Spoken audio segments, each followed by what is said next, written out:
A question we get here all the time is, where do we find our derby vehicles, particularly for the folks that are new to the sport? So we're going to be telling you where we like to look right after this.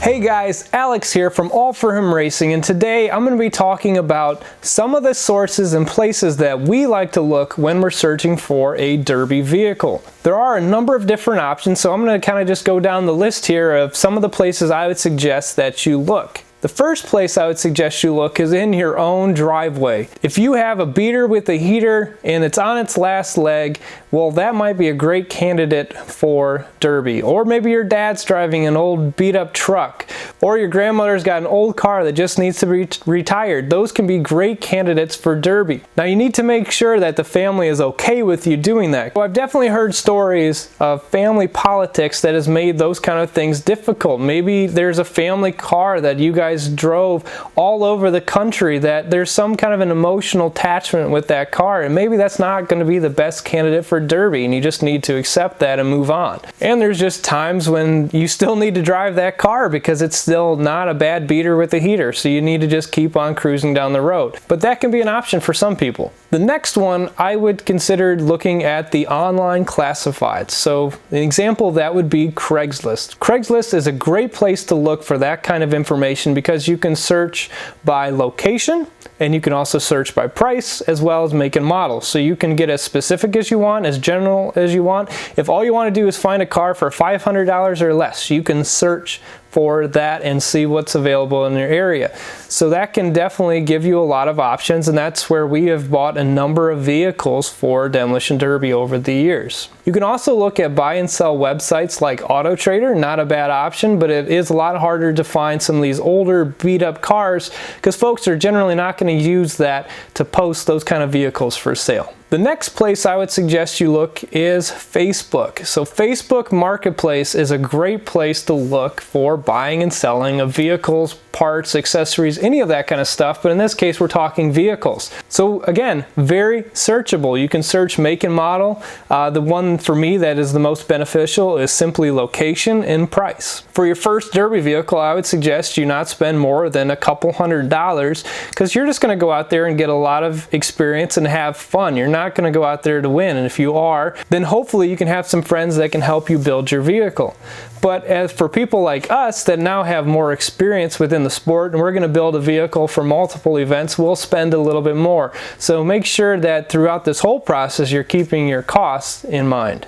Another place that you can look is your local junkyard. There are a number of folks that have had luck over the years going to the local junkyard and making out some kind of a deal, whether you buy the car right out of the lot or maybe you work out a deal where you will use the car for Demolition Derby and then you supply that back to them after the event is done. They get the scrap value, and they were able to get parts off of it beforehand, but they get the scrap value back and you get to keep the winnings, trophy, and those sorts of things. And also you had a good time. It's not a bad way to do it, especially if you're just wanting to get out on the track and just have some fun. So the last one I'm going to talk about here is just simply word of mouth. You just ask people and let them know that you were looking for a vehicle for derby. And you never know when a friend of a friend is looking to sell a vehicle that would be a perfect candidate for derby. So one of the best things you can do is just bring it up to people that you're looking. I always say that I am looking because you never know when a great deal is going to come your way, and you just need to always be open to that idea if you are going to continue participating in this sport. So there you go, guys. There are a few methods for finding a car, but don't stop the video just yet because there's one piece of advice that I want to give you when it comes to finding a vehicle for derby. And some of you that have been more experienced will understand where I'm coming from when I say this. So if it says something like for scrap, for parts, for Demolition Derby in the description, well then it's free game to tell them that you are going to run that vehicle in a Demolition Derby. If it's a generic post, some guy you have no idea who he is, you do not want to mention that you're going to use that vehicle for Demolition Derby, and here's why. Some people just will not take you up on that deal if they know that that car is going to be destroyed. That's just the nature of life, and they have the right to choose who to sell the vehicle to and who not to.